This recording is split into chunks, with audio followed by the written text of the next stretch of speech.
সব প্যাকিং হচ্ছে, মা এখানে প্যাকিং করছে। একটা ডেলিভারি চলে গেছে আর একটা প্যাকিং হচ্ছে।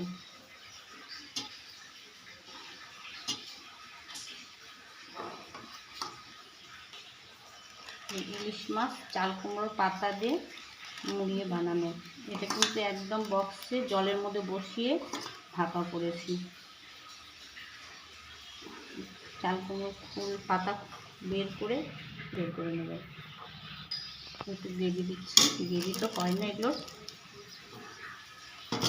এগুলো প্যাক করে রেখেছি।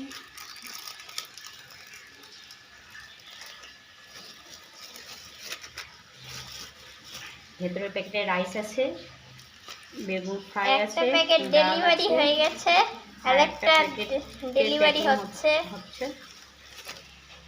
আর এগুলো দুপুরের লাঞ্চ। ইলিশ পাপা, মুগ ডাল, মাছের মাথা দিয়ে আর একটা লঙ্কা চিড়ে পাতলা করে কালো জিরে বাটা দিয়ে ইলিশ মাছের ঝোল করেছি।